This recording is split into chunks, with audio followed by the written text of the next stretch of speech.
Eight Views is an art tradition that originates in China and was later imported to Japan. And Lake Biwa is actually not the lake you're going to see in the movie. Eight Views of Lake Biwa is the, I guess, the most popular version of the Eight Views art tradition. And what the Eight Views tradition was is you would have a painting or a series of paintings that would depict 8 different perspectives of the same location. And those perspectives were more or less predetermined, such as a ship leaving the harbor and things like that.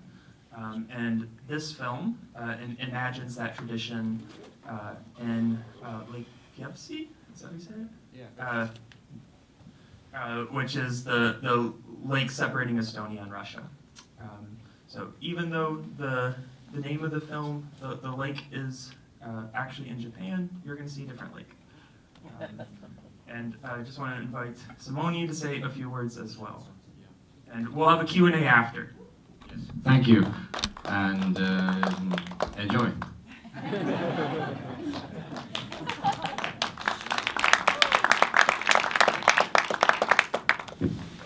Thank you all for coming out to see this powerful and unconventional film. I hope you are all able to appreciate its boldness as much as I do. And I hope that this Q&A is able to help you appreciate the film even more. I want to start by asking all of you, by raise of hands, how many of you are from Estonia? Not that many. So Simeoni, I'm wondering if you could tell us a little bit more about the context of where this takes place, who are these people who are living on the lake, and where did you film? I'll start from the back. Is this usually so long? Okay.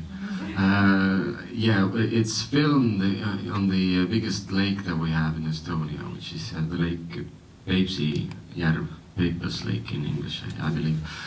And it's the border of Estonia and Russia goes smack in the middle of it.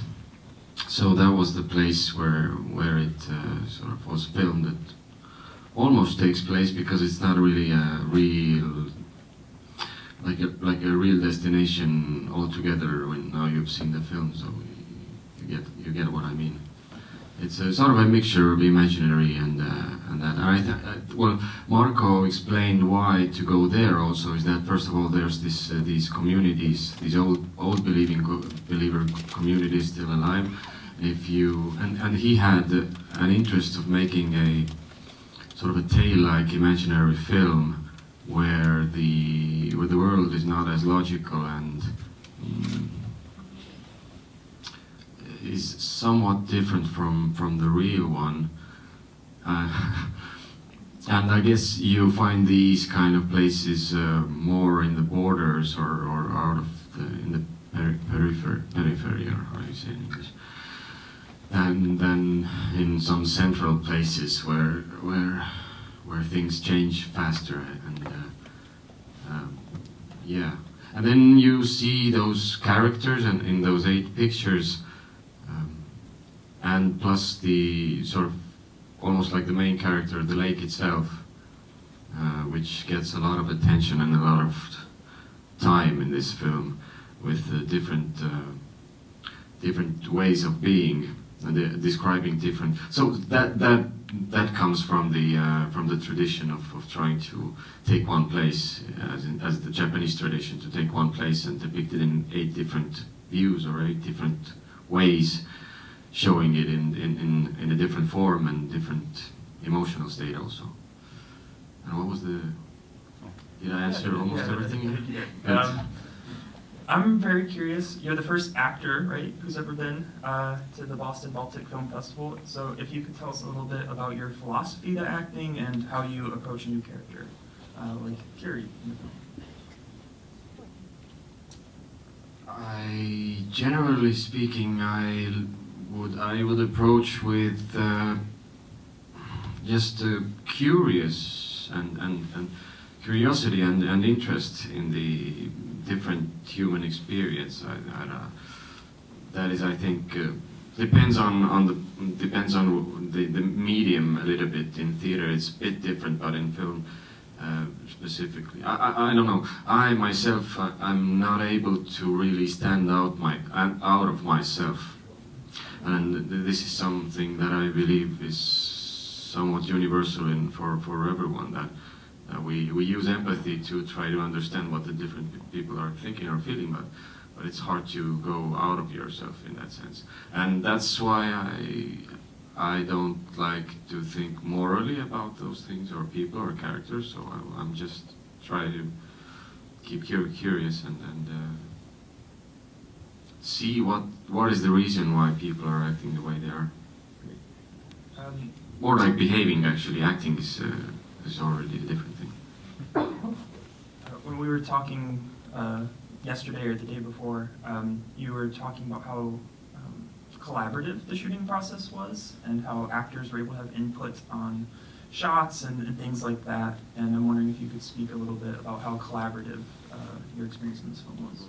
Well, I wouldn't actually go so far to say that I had any opportunity to call shots on the set in that sense, because this film, as you would understand, maybe needs a very strong direction and understanding of how to weave this together also, so it needs like an overlooker in that sense. But I think there was a lot of times where the director didn't give out exactly how are we going to do this even, or I mean,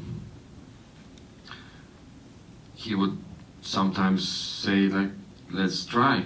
And let's see what is the first thing. He was constantly trying to get people off acting, really.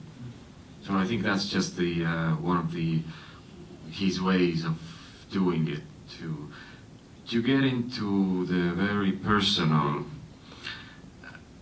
And when you see those prayers in there, to get this sort of world on the screen where the prayers are personal but open at the same time. They're silent but they're heard.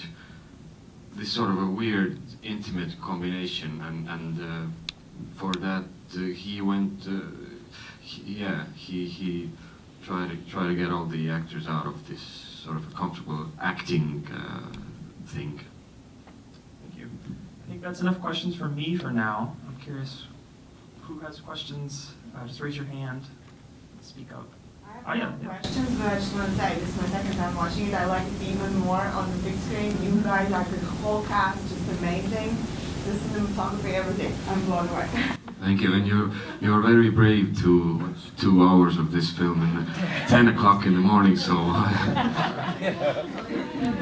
that is.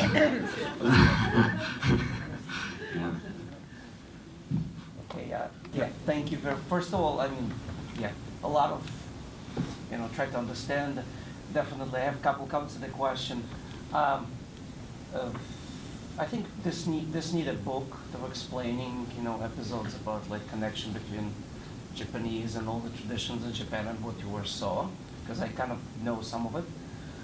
Definitely amazing to see Japanese interior for Estonian exterior of the house. That's great. Also, I just realized that all the people who did something bad, they tried to go to Russia. That's also good as Ukrainian. Thank you very much. But my serious question is, when the water, the cinematography of the water is very different from cinematography of everything else. Water is more light, more different, while the everything outside the water is kind of grayish. Is that the idea of what is the? Because it's very interesting. Thank you.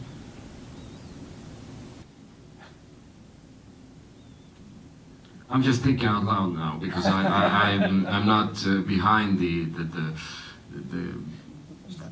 filming of the water, but my opinion was everything related to water has light and a little bit of life and things. Everything outside of that, as soon as you go inside, it's getting so dark. Yeah. I don't know how to answer this. I mean,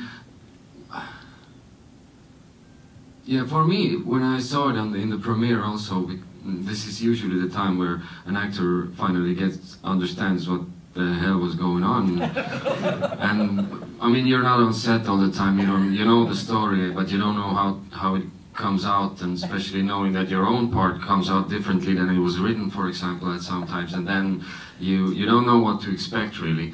So I was also really interested in these different versions. I mean, water is something very like amorphic, or it doesn't have.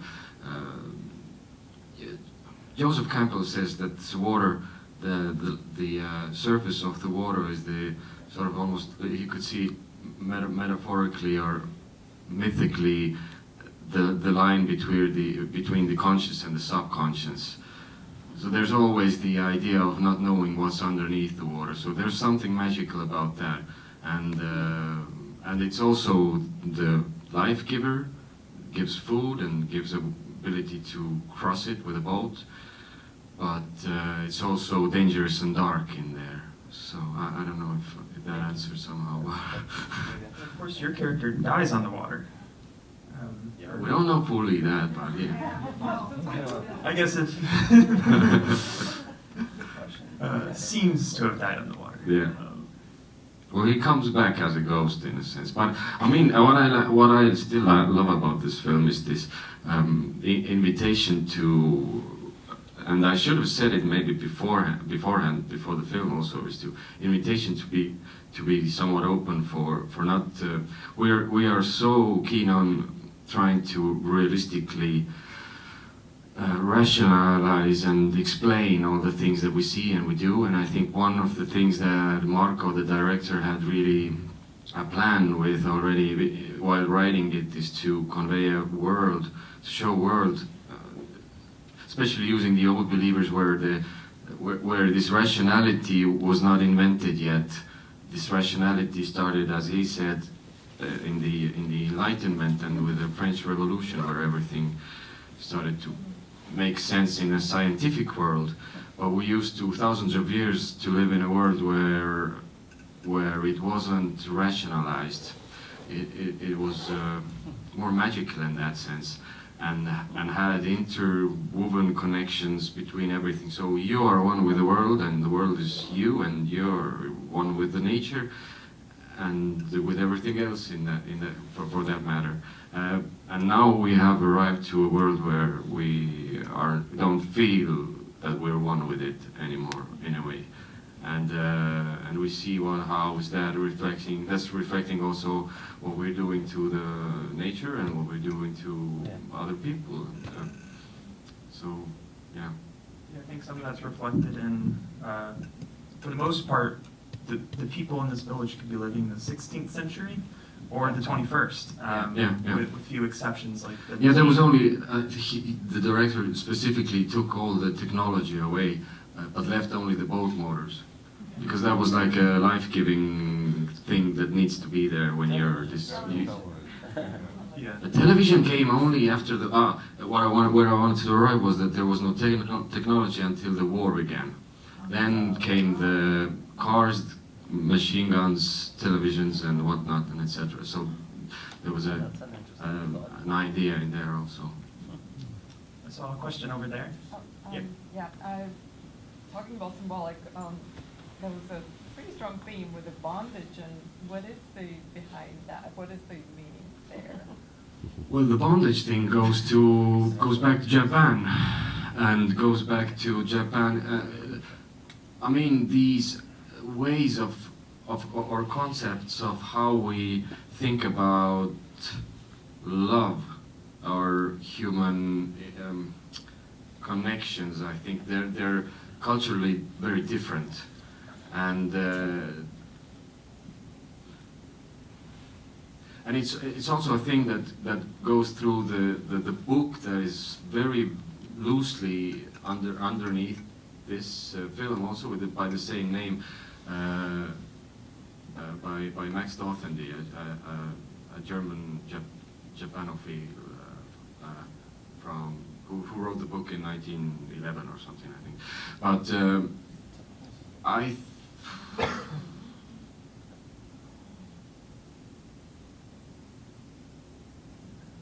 I don't know if there's any bigger sort of idea behind there to